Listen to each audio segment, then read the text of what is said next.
Real estate businesses grow incredibly fast. Unlike any other industry that I've worked with, you have to drop your ego at the door. Say, okay, just start thinking of your business in those 4 business buckets. Just pay for the expense and factor that into your analysis. This is my message today. If you do nothing else, you guys just start working on your.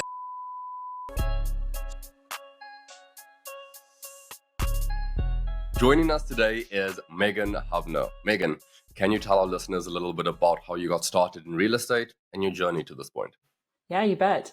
I have actually always been interested in real estate. And for years and years, I bought my first condo, then bought my second house with my husband. And then I was, just crunching the numbers for years. And how do we buy that vacation property in Whistler? And, how do we get to the next step?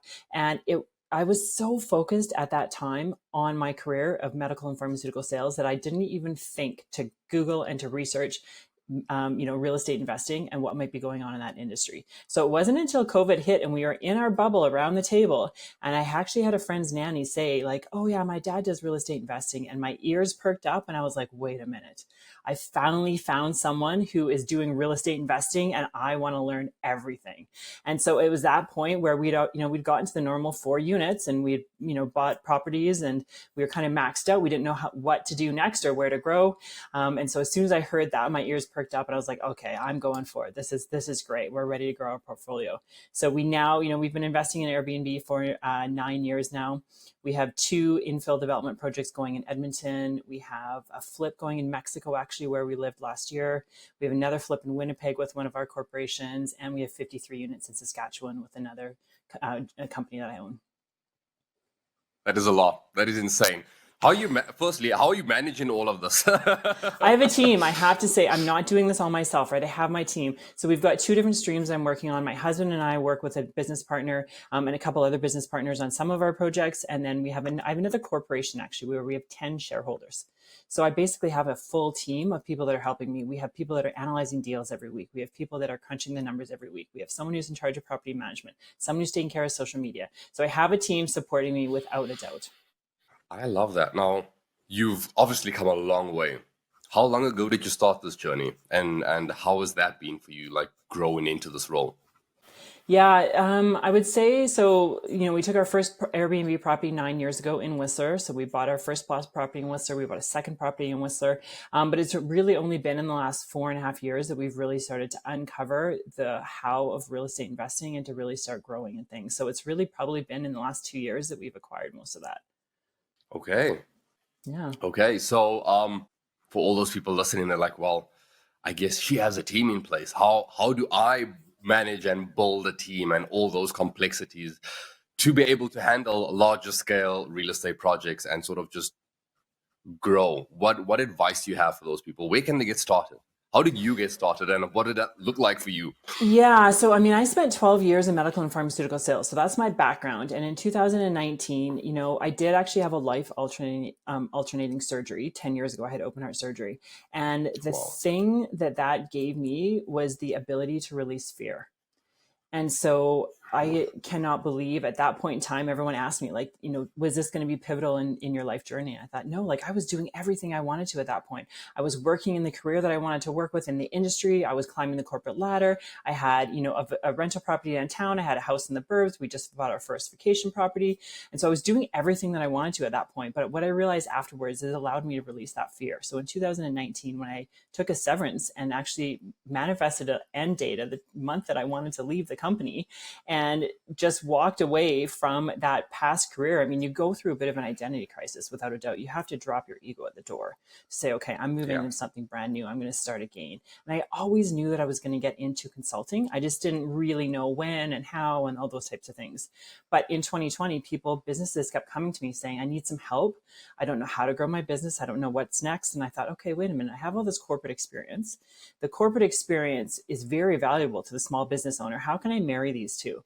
And so I took on lots of different industries to start. But then, of course, once I got my first real estate investing client, I got another real estate investing client and then another one. And I quickly realized what was happening in the industry that really needed the attention and a focus that I had to offer from all my years of corporate experience.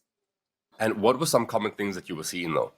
Yeah, so common things that I see in the industry as a whole is that real estate businesses grow incredibly fast. unlike any other industry that I've worked with, right? You can buy one property and all of a sudden you have 10 units. You could buy one property and you have 50 units. And so Yeah. all of a sudden you are running a thriving business. But a lot of times we are so busy as entrepreneurs that the back end of things fail.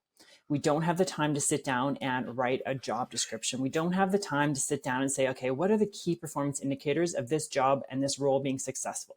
We don't have time to say, oh yeah, I'm gonna build a robust CRM of a database of thousands of people that I've interacted with and contacted over the last number of years.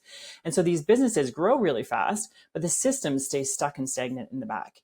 And Yeah. without that foundation, that business, growth drivers, without all of those things being put in place, the business is at risk of crumbling. And we have seen so much heartache in the last couple of years in real estate. I always say I want to catch people when they have 3 to 5 properties, not when they have 35 properties. Because when you have Yeah. 35 properties, it's a lot to clean up. So people who are just beginning their journey, is that something that they need to consider, or do they need to wait until they get 100%. 3 to 5? 100%. Yeah. So the way that I break a business down is I say, okay, you've got a real estate investing business. Fantastic. Let's divide it into the 4 main business buckets. If you walk into any large corporation, like I did for years in medical sales, you walk into a corporation and you see a table of accounting and salespeople. Or say accounting and finance, you see a table of sales and marketing, you see a table of human resources, and you see a table of operations. And everyone looks completely different. You can Yeah. tell the HR person versus the marketing person, they all look different. But as entrepreneurs, we are forced to wear the same hat for all of those. And Yeah. so we break your business down into 4 areas. We say, okay, what's happening with your accounting finances? Do you have receipt forwarding set up? Do you have QuickBooks set up? Have you hired a bookkeeper yet? Do you know what your fixed costs are to run your business, not properties, just your business versus your variable costs? Do you know what your overall net worth is? Do you know what you owe? How much money are you borrowing in private funds? When are those loans due? And keeping track of all those things, like are you making sure that all of your expenses are funneling through the correct bank accounts? Like we break it right down into all of those fundamentals to really get a clear snapshot of what's happening in the business. Once we understand the numbers and we can say, okay, hey, let's look at sales and marketing. Do we have a brand? Do we have a website? What are we selling? Are we looking for investors? Really understanding, like, what are we offering? A lot of times people think, oh, I got to get my fancy website up. It's got to look good and stuff. No, you need to have a proven model first. You need to be confident in your sales pitch, and your sales pitch might just be looking for investors. And, it's something that we talk about a lot with one of our corporations is like just getting comfortable and confident in your messaging and what you're offering and the return that you're offering for investors. And all of those things go into the marketing and sales, let alone the promotional pieces and things that we're designing. And then we take a look at human resources and we say, okay, who's going to help you with all this? Is it time to hire a VA? If it's time to hire, do we know why we're hiring? A lot of times, people are saying, well, I hired a VA to do all the VA things. And they're looking at me to tell me what them to do, what I should be doing. And I don't know, I just hired them to do VA stuff. And I'm not really getting what I'm paying for, right? Because we haven't created a job description. We have no idea what that person's supposed to be doing, just the VA type things.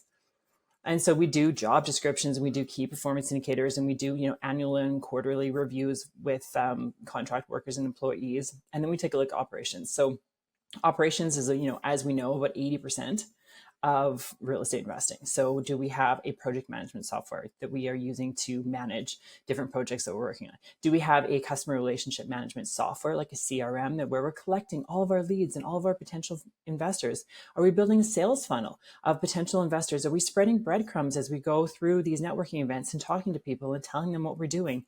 And then do we have a standard way of doing things? Like every time you walk on the job site for a development project, you should be analyzing the exact same way. You should be going through your checklist in the exact same way. Because if you're doing multiple development projects, the bandwidth required for that, and if you are not systematically moving through the project, you're just zinging all over the place and missing things, and holes are coming down. So we take a look at standard operating procedures and what things need to be in place to help you really thrive. So it's really about breaking the entire business down and getting into the nitty gritty. I'm sure everyone listening is like, whoa. Or they're just really scared right now. Yeah. No, I honestly, I love that. So if we go back to the financing side, Yep. are people able to just do this on a setting up systems? They could do this without having to employ anyone. Is that correct? And how long does that usually take to get set up? Yeah, I mean, I work with people as a 6 month minimum because it does take a while to kind of dive into the business and things. And it really like I only do one work. I don't do group consultations because everyone's just at a different stage. So we might spend 4 months out of six on your finances, and that Hmm. just may be where you're at, right? And Yeah. then you can expedite the rest of the things, and maybe while we're chipping away at finances, we're creating standard operating procedures that flow into our the organizational type stuff. And so you chip away at a few other little things and stuff, but it's just so important to really have a clear financial picture, what the business is doing, which properties are in the red, which properties need to do a highest and best use analysis, which properties are really needing to just get out of there, Yeah. just really keeping track. No, I fully agree, because you need to know where you stand so that you know that you're moving forward and you're moving in the right direction, you know? Yeah. And then, yeah, having all of those systems, I think it provides just a level of clarity, Hmm. um, and releases a lot of mental bandwidth so that you're able to operate at your best while Yeah. having the key information that you need to make the right decisions and have everything run as efficiently as it possibly can. Now, this is Yeah. it's a big thing to set up. How long do you find it takes investors? You know, I'm guessing it really varies, like how far along their journey they are, how much Yeah. backtracking you need to do. But on average, how long does it take an investor from, hey, like I have like zero efficient systems, or my systems are very basic, Yeah. to I'm all up and running now? I'd say it's about a 6 to 12 month process, to be honest. Okay. Yeah. And again, I mean, I always say this to clients is that it's an entrepreneurial journey. We move as fast or as slow as you can go. So if Yeah. you are juggling 6 kids and a full-time job, and we might move slower, but that's okay because it's your entrepreneur journey. And so, Yeah. I've actually had an influx of people coming to me recently saying, "Hey, I'm looking to buy my first multifamily. What do I do to get started?" Yeah. And that's awesome because people are starting to think about these things early. Like, hey, I'm gonna build a successful, sustainable business here. How do I get started? And the very first thing I say is just start thinking of your business in those four business buckets. Start recognizing where your strengths and your weaknesses are. And from day one, like, don't worry about saving the $52 a month on QuickBooks expenses. Just pay for the expense and factor that into your analysis, right? Because the Yeah. earlier you can get started, the easier it's going to be. Yeah, no, that makes sense. That makes sense. And when you're doing it, when you get started first, those costs may seem significant, but as you start Yeah. scaling, they become a lot less, a lot more insignificant. And the amount of time that it saves you is absolutely worth it, right? Yeah. Um, okay, so some takeaway practical steps that people Yeah. can sort of implement after listening to this episode. What would you say? I love this question. Okay. First thing I want you guys to do is I want you to look at your business as it relates to accounting, finances, sales and marketing, human resources, and operations, and start making a few to-do lists in all of those areas. So if we take a look at accounting, finance, like, okay, number one question, do you know your numbers? If you don't, pull out those trackers that you just, you bought your first property with, go back to your trackers. Which properties are cash flowing? Which properties are not cash flowing? What are the fixed costs of running your business? And those are your subscriptions, your QuickBooks subscriptions, your Canva subscriptions, like your Google Drive. All of those things are your fixed costs of running the business. Figure out what your expenses are, figure out where your money is going, all of those things first, because then we can't make any decisions of whether we're hiring somebody or whether we're going to spend money on, ad creative and things. We can't do any of that until we figure out where we're at for the finances. So that would be my first take home, is make sure that you understand your numbers, know your fixed, your variable costs, and what each cost of running your business or each property is costing you each month. That's the very first place I was going to start. I could go on and list a whole bunch of other ones too, but you guys, I cannot stress enough, Yeah, work on your finances first. The standard operating procedures, all of those things can come along. If you really want to level up a little bit and you want to say, hey, I want to get really ingrained with my finances and things, create a standard operating procedure about how you pay invoices, or create a standard operating procedure on how you reconcile your monthly property bills, right? So that every single time you're doing it, it's done the exact same way. And if you need help with standard operating procedure because you're staring at a blank screen, you've got total writer's block because you don't know where to start, go to ChatGPT and say standard operating procedure for real estate investing invoicing. And it's going to give you some I love prompts that. just Yeah. to kind of spur you along and say, okay, so copy and paste that, take out what's not relevant for you, put in what is relevant for you. And it's going to really start help you, turning the dial and actually getting some stuff done. The other thing I'm going to say is time block, because if you don't time block this stuff in your calendar, it's just not going to happen. I love that. especially the chat GPT thing, because you could take it and then customize it from there versus starting all the way from scratch, right? Like that's where you Yeah, really get to leverage AI. It doesn't replace you, but it gives you a better starting point. And 100%. then also, how much time would you recommend people time block for this? Yeah, I mean, I find with accounting and with, just anything to do with finances, it's a very different brain than say you're a marketing brain, right? So if you're going to commit to some time, commit to like 2 hours, take some little breaks in there and stuff, get up, grab your next coffee, etc. Maybe have a movement break, 5 minutes of yoga. But commit to about 2 hours because I find that with accounting, we avoid it at all costs until we get in it. And then we're like, I feel pretty good now. I know my numbers. I understand how much I spent last month. And all of a sudden you start feeling pretty engaged in what you're doing. So I like to do 2 hours for accounting purposes, because once you get that brain on, you're like, okay, good.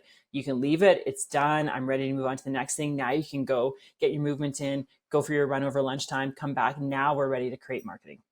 Okay, I love that. I love that. And then how frequent are you doing that? Are you setting up somewhat, are they automated tasks, or are you having to come back and just do this on a regular basis? When you're first starting out, if you haven't done any reconciling, if you haven't hired a bookkeeper yet, if you really are sitting in the dark and don't have any clue, I would honestly do it. You're gonna be in there twice a week, probably twice a week, and just like work back as far as you kind of can. Like if you've got a year end coming up and a deadline for yourself, try and set that as your deadline. You want to get everything reconciled Yeah, before the year end, or before the month end because you just had your year end. So set little artificial deadlines for yourself to really kind of push yourself forward in things. But like from the bottom of my heart, if you don't do the work now, it is going to be difficult later. And I oh yeah, just am so like, this is my message today. If you do nothing else, you guys just start working on your accounting, start understanding your numbers, start really knowing how much your business is costing you. I love it. And it's easier said than done. It's a tough one to do, but it's absolutely worth it. Yeah. Okay, so let's say everyone's push past this, or for people who are already they doing this already, it's nothing new for them. Yep. What's the next step? Yeah, the next step I would say is taking a look at just all of the workflow in your business and making sure that you are taking a look at the operations. Like, where can you create standardization? If you are getting to the point where you're like, Hmm. I'm growing and I'm big enough, I need to hire someone, you want to make sure that that person is executing the work in the same with the same integrity that you would do. So making sure that you have standard operating procedures for a lot of areas within your business, making sure that your Google Drive is totally cleaned out and that it flows really nicely and you have a standard way of organizing things. Making sure that you've got job descriptions, and maybe for yourself, you're like, okay, I'm ready to hire now, and I have a running total of standard operating procedures, so I kind of have an idea of what I'm going to pass off to this next person that I'm going to be hiring, whether it's a VA or maybe a project manager, etc. And you start creating a high value task and a low value task for yourself. And all of those low value tasks are going to be output onto a job description for the new person you're hiring. Because you want to stay up here, you want to stay working on your business and not getting down into the weeds of working in your business. Yeah. And so that's what I'd say the next step is take a look at where those holes are in your operations. Do you have a project management software? Do you have a CRM software? Those are two things that I always recommend people right after your accounting is done. Get those in place, because then you can communicate through there and there's much better communication. You can create a communication strategy around how you and the new employee are going to move through projects together. In this day and age, we have 18 ways of getting hold of someone, right? So if your employee is now engaging with you in 18 different ways, like, stuff's going to get lost. So the Yeah. easier you can push it to the project management software, the CRM software, the better it's going to be for your streamline areas. But I would take a look at your operations next and say, okay, like, how am I working through a job site? What tasks do I duplicate every single week 5 times? Create a standardization around those tasks. I love that. I love that. And I'm already seeing a pattern. So it's knowing our finances, knowing where we stand with that. It gives us a clear idea on, do we have capacity to bring someone on to help us? And then it's Yeah. paving the way for that. And this part becomes tough because you actually need to put time aside to Yeah. create those SOPs, those standard operating 100%. procedures, right? Because if you just caught up in the day to day, task to task, it's like, I don't have time to document this task or take that down. What do you recommend for people, like, to just time block again, put a specific amount of time each week and just force yourself to For create that those? one, I actually do it a little bit differently. Open a worksheet on your computer, or use notes section, whatever you normally would, record information and stuff. If you wake up today and be like, okay, today I'm going to the job site and I'm going to check in on the progress of the plumbing, and I'm going to check in on the delivery of, I don't know, the fixtures and the faucets. And so I would actually create your standard operating procedure as you are working through the project. So as you're sitting here, jumping into the job site, as you are coming back to your computer and you're working through how you communicate with your contractors and things, create the standard operating procedure as you're actually doing the task. It will literally take you just a couple extra minutes as you move through it, but it makes it so much easier, because you're not going to miss steps, because you're actually physically doing it right now. So essentially, you're just documenting it, right? They typing out the Documenting steps as on you the go. side, kind of thing. Yeah. Yeah. Okay. Yeah. Okay. Absolutely. No, I love that. And then regarding CRM and project management software, does it matter who people go with, which one they choose? Yeah, I've entertained a lot of them. So I used to do executive training for Salesforce.com, which is like the gold standard right up here for big corporations and stuff. You don't need anything that robust. There's lots of other great smaller ones as well. There's Trello.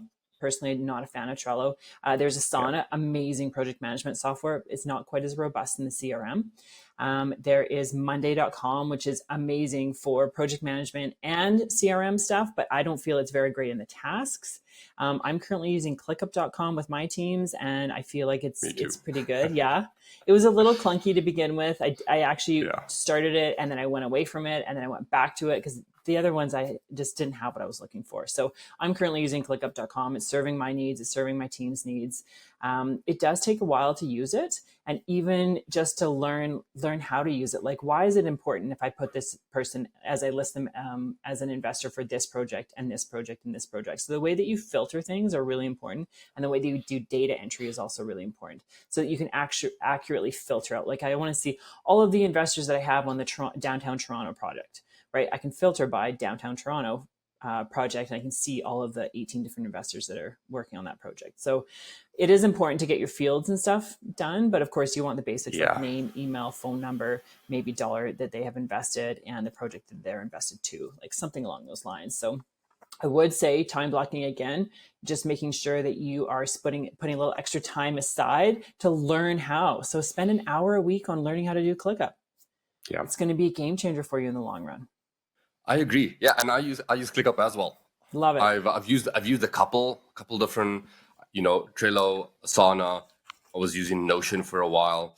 I even tried out I've got to use Airtable, and then I switched to ClickUp, and we've been with ClickUp for some time now, and we finally up and running. There is that initial blank canvas that you're starting out on, and you need to kind of decide how you're going to create things, and you can automate things, and there's a lot that you can do, and learning is a big learning curve. But I found once you get over that learning curve, it's like, wow, there's a lot that the software has to offer, and keeping track of different projects and different things become a whole lot more seamless, and things don't get lost.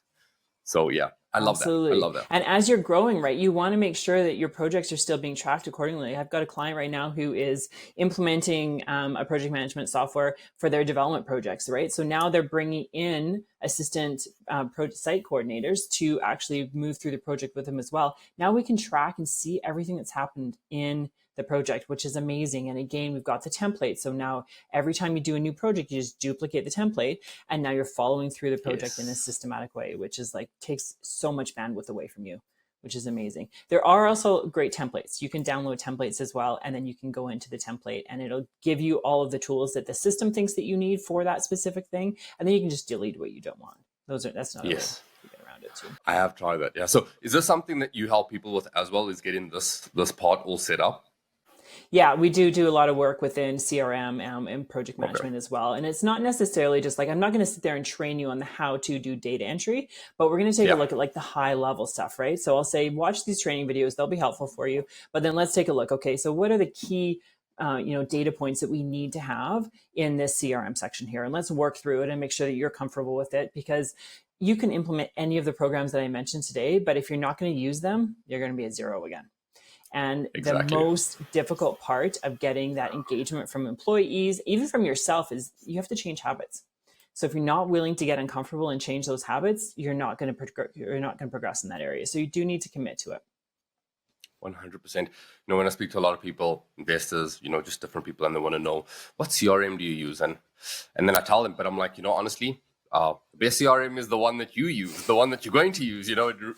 Up until that point, nothing else matters. You could have the best software, the best Yep. CRM, but if you don't use it, it really doesn't matter. I think the importance of the CRM is really to be able to build your pipeline. Yes, of course, we have all these digital V cards these days and QR codes that we can scan, and that person's automatically entered into my phone from the event that I went to on Monday night. I added 5 new contacts, but I don't remember what their names were. And I can't search them now. They're a contact in my phone, but there was a David, a Sam, right? And so all of a sudden I'm like, I have no clue. But if I go back to my CRM and actually take a look at the ones that I actually entered, and these are the ones that were entered on this date, I can filter by the date. I can filter by whether they're an investor or whether they're a real estate agent. It makes it a lot easier. Okay, speaking CRM, do you have any tips for using your CRM and using it to the best of your ability? So some standards people can set for themselves so that they're more likely to use their CRM and make the most of it, though. I would say every interaction you have with a potential investor or a potential business partner needs to be entered into the CRM. So when this is what I used to do in medical all the time. I would leave the doctor's office, I would go to my car, I'd open up the app, and I would type in a quick note about what it is that we talked about. We are so busy in today's day. I literally don't remember the 5 people's names that I met on Monday because I've already talked to 35 other people since Monday's night meeting. And so I really think that, once you start seeing all of those data points that you've entered in, talk to Derek, and we talked about this, this, and this.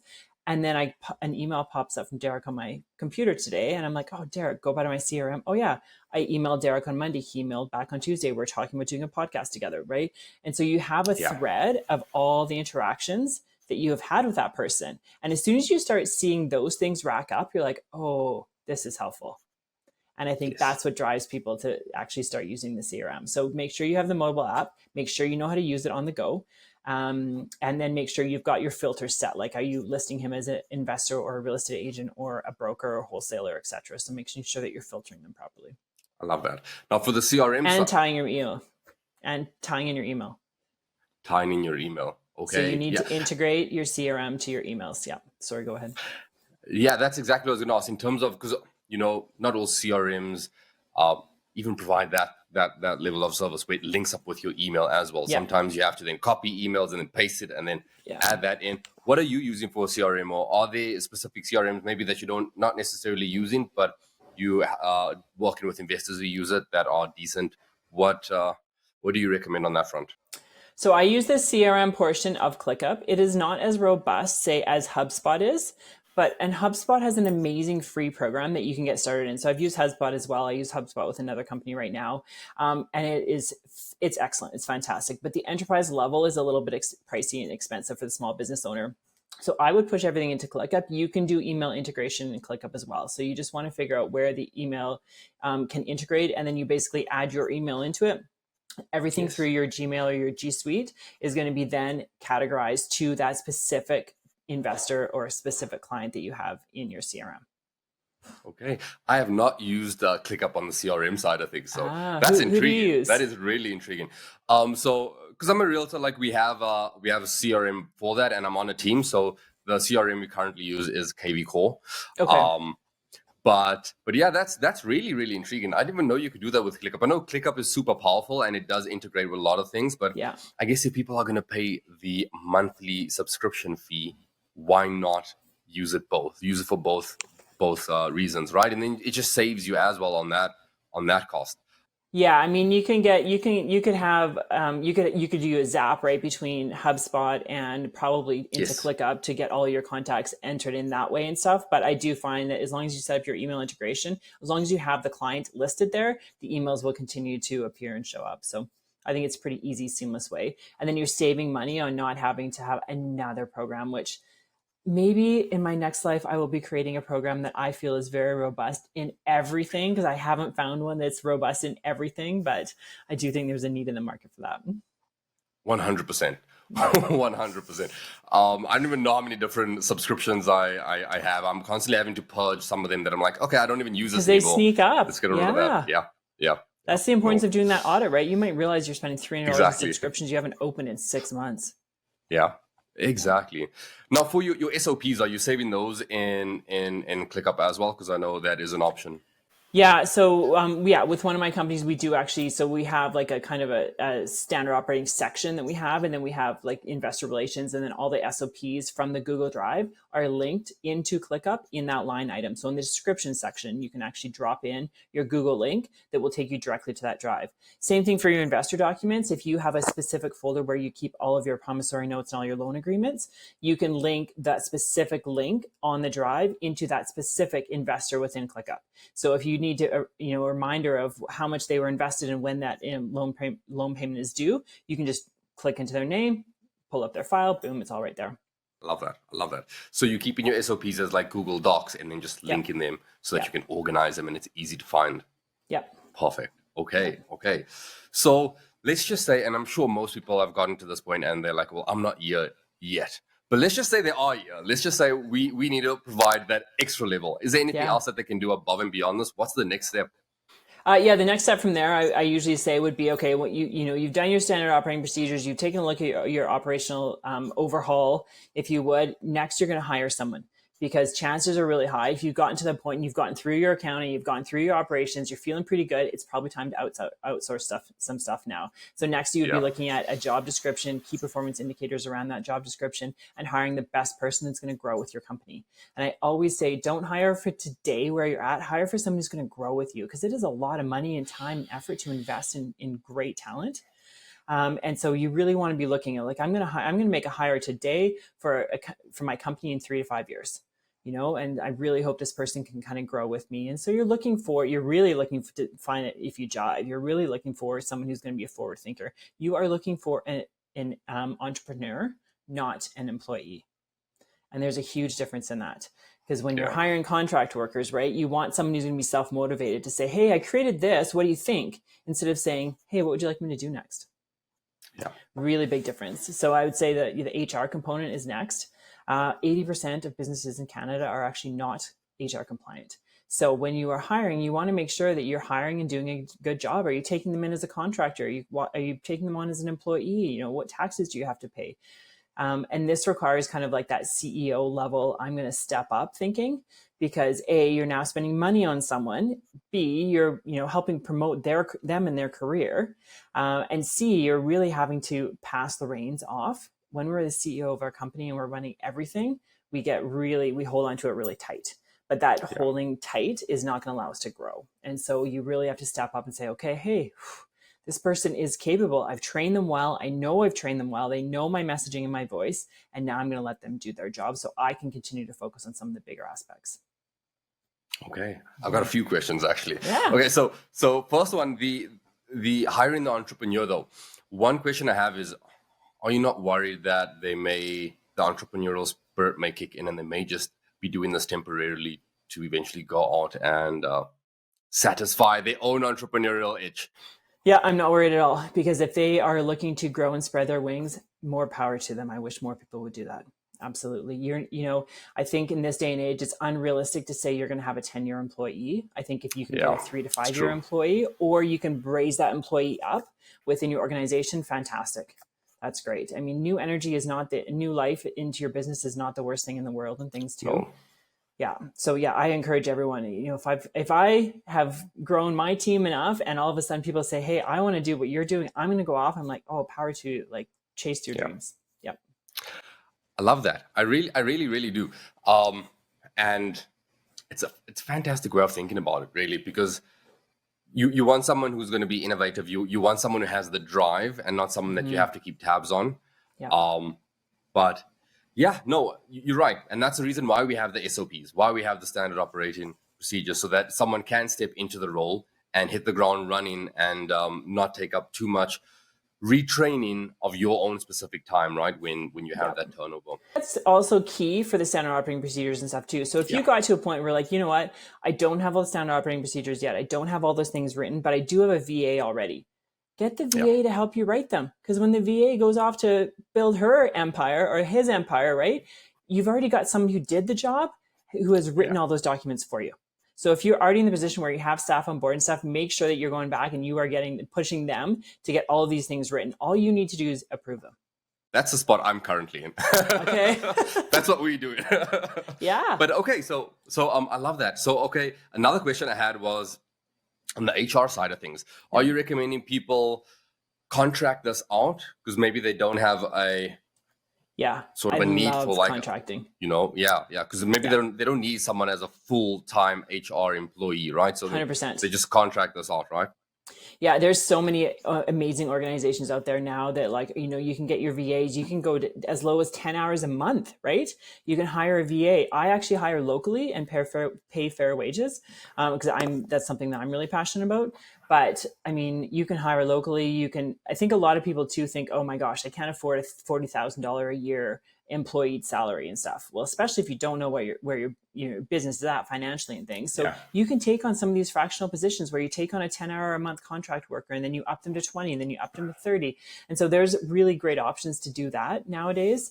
As far as the HR component goes, I mean, there are sometimes it's a bit more of a benefit, like you have a bit more control over your staff if they are an employee of your company versus a contract worker who is not as closely tied to your organization. So it kind of depends on where you're at and where you want to head. But there's lots of different options out there. And I think that we don't explore them because we're a little bit fearful what the cost is going to be. But I encourage you to really explore what the cost is going to be, how it can potentially alleviate some of your tasks and allow you to do some of the higher level things. Here's a question for you. Do you personally, and then also in terms of recommending for other investors out there, do you personally, when you look for a new employee, are you looking for someone who's more on the cost-effective side of things that you would have to spend more time training, or someone where you're paying a premium in salary, but they kind of know more about the topic than you do? Like, where's your balance in your preference there? To be honest, I've done both. Yeah. And I had someone who I'd hired years ago to help me with build my website. I think it was $5 an hour US. And so I've done both. And now I actually feel like I feel more pulled to the higher the local fair wages as someone who is, I'm not dealing with language barrier. I'm not dealing with time zones. She's available to me whenever I need to. And so I feel good about that at this point in time. But I have actually heard amazing stories as well as with overseas VAs that have been really impactful in people's businesses as well. So I think the thing that you're looking for is that entrepreneur mentality of someone who's going to say, okay, yeah, I can help with this. I can do this. Also come across great assistance in the course of, my couple of years here with working with other real estate investors and stuff. So I know that there is a lot of unicorns out there. It's just a matter of finding them and choosing a strategy that fits with you. I would not go for the very cheapest option if it's not serving you as far as the time zones, the language, and maybe just the way that you want to do business. And then even on that level, like if you're like, okay, I'm going to go with the VA, for example, there's a wide array of people who are willing to learn, and maybe they don't have the skills that you're currently looking for versus people who have this and they're already doing this and maybe they charge a little more. What's your preference? Are you like, I'm going to find someone who hasn't potentially built bad habits, but also doesn't have the experience to like in this role versus someone who has the experience in the role that you sort of just trying to show them the way you do things? I think it depends on what you're looking for. If you're looking for help and support in marketing, I would absolutely go for someone who knows what they're doing. Like my marketing team, is fantastic. They do a great job. They know what they're doing. I don't need to question it. I don't need to marketing is not my jam. I say it often. I don't like marketing. Sales, I'll sell all day. No problem. I love it. Right. But the marketing thing, I don't want to do. And so I don't want to then be trying to understand whether that person is actually executing marketing in the right way and whether the strategy is good and whether they're consistent enough and that kind of thing. So if you're looking for marketing help, I would hire someone who has experience. If you are looking for help creating your standard operating procedures and you need someone to clear out your inbox, those kind of things can be trained. But again, you're looking for an entrepreneur, not an employee, because you want an entrepreneur to say, hey, I thought about this, this, and this. Would this be helpful for you? Can I implement this for you? Instead of saying, what should I do next? Your inbox is empty. Yeah, someone who takes initiative, right? Yeah. No, I'm with you. Same thing with accounting finance. If you need accounting finance help or you need someone with invoicing help and things like that, I highly recommend you get someone who has a little bit of acumen in that area. Right. Yeah, no. Okay.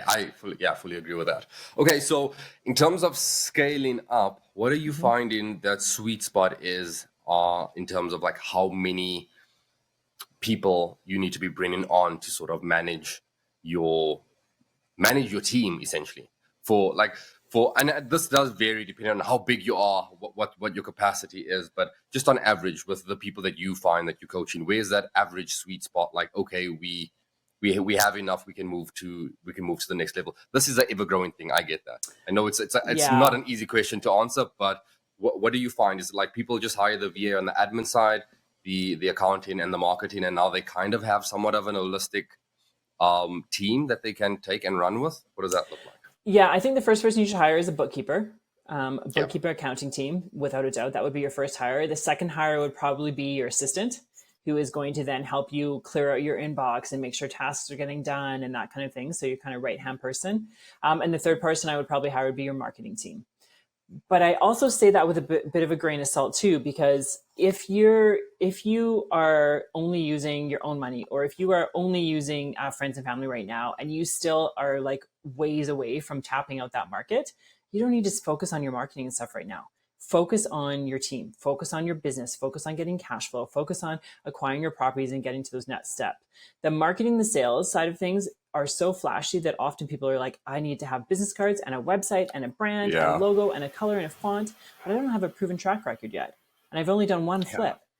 Don't waste the money and spend time there. I mean, quite honestly, when I work with clients, we work through everything else first, and then we loop back around to sales and marketing, because I'm like, okay, so now we've done all the heavy lifting. You've got, standardization, you've got project management, you know your costs, your hard costs, you hired someone. Okay, now let's take a look at what is our brand? What are we marketing? What are we trying to increase? What are we trying to do? But it's an easy kind of carrot in the social media world. It's all got to Yeah. look good. It's all got to look pretty. You guys can scroll back 2 years on my Instagram feed. It's not looking good or pretty. Yeah. Go back on my Facebook page 5 years and see the first 5 videos that I made, right? It's not looking pretty. It's No. just stumbling around and getting things done. No. I I fully agree with that. And I know in the past I've fallen victim to that as well. It's not official Same. unless you have all of that, right? Yeah, absolutely. Yeah. So if you've gotten to this point, like one of the next steps I would say, and correct me if I'm wrong here, Yep. is knowing, like you mentioned, knowing what those KPIs are, what are those key Yep. performance indicators, because you need to know if your team's doing a good job, or how we can improve, where we need to improve. What are some potential KPIs that people need to look out for? Of course, the first thing is going to be your cash flow and things, making sure that you've got all of those systems in place. Like, are you in the green every month? Are you in the red? Do you need to liquidate some properties? Do you need to re-strategize? Do you need to focus on highest and best use? So starting there, those are some of the KPIs. And then, are you achieving your goals on a quarterly and an annual basis? If your goal this year was to purchase 2 deals, and you haven't closed on anything yet, and you don't have anything in the pipeline yet, okay, you need to focus on deal acquisition.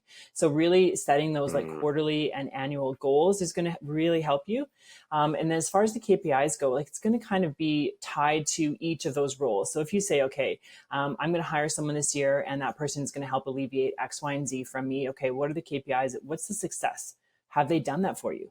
Have you been able to free up 5 hours of your time each week now to actually start focusing in on the next thing that's going to drive your business? And so you're Yeah. going to have to build them, and they're going to have to be, quantifiable based on where you're at in your business. I like to break it down into quarterly and annual goals. I did a post a couple months ago saying, like, I did not meet my Q1 goals this year. And the reason for that was travel, family illness, sicknesses in the family. Like, there's a bunch of reasons going on, right? So you need to reassess. And it was clear to me that I didn't reach the goals of the properties I wanted to buy in that first quarter. So you go back and you reassess. But if I didn't set that goal in the first place, I wouldn't have known that I'd missed it in the first place. Yeah. So setting those goals and really saying, like, if you maybe in 2024 you want to hire 2 staff, maybe one's going to be a site manager or a project coordinator, and the other person's going to be an assistant for you. And then you're going to set aside what those measures of success are for that person. I love that. And you have to say goals. I think most people inherently just understand the benefits of it, though. But even if you're not reaching your goals, it gives you a destination to work towards. You can backtrack and see key steps that you need to be taking along the way. So you can understand the timeline, understand what's achievable. And even if you don't hit your goals, you're way better off than if you didn't set anything and just sort of rolled with the Yeah. punches, you know? Yeah. Okay. Well, honestly, we've broken down a lot. I don't even know from here, is there anything else you want to add to sort of finish the loop there? Yeah, I mean, if you are at that stage and you have checked off all these boxes and you are now focusing on your sales and marketing stuff, I mean, kudos to you. I really encourage you to sit down and say, like, what's next for my business, right? How can I stay up here working on my Yeah. business and not down here? And really identifying if you're still working down here in a lot of areas, maybe you still have another person that you need to hire. You know, if you and maybe you just kind of need to say, okay, we need to go back to the drawing board here. Like, what is the overall goal? I do personally find it hard to set goals in real estate because there are 100 different goals and different directions you can go.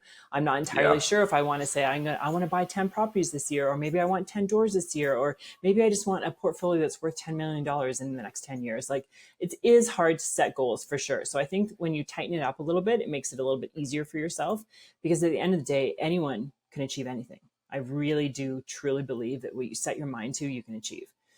And so, yeah, it's just one foot in front of the next and making sure that you're staying up here on the business and not just in the weeds. And that's a tough thing. That's a tough one to do, especially while you're working your way up to that level. Because when you get Yeah. started, you're wearing many hats and you're slowly passing those hats over, right? As you start delegating, and you work your way up, and then you start focusing on higher ROI activities and just Yes. keep building up. But in the interim, it's hard to balance that. Working in, working on. You just work on the business, and then maybe nothing else moves you. You just work in the business, but then you cap in your growth, essentially. So Yep. it's a fine dance. Yeah, it sure is. It sure is. And of course, as entrepreneurs too, we have shiny object syndrome. So we see like an Yeah. amazing deal over there and a great one over there, and I'm going to move countries over here. And like, yeah, there's a lot. Yeah, no, 100%, 100%. This has been phenomenal. Honestly, it has.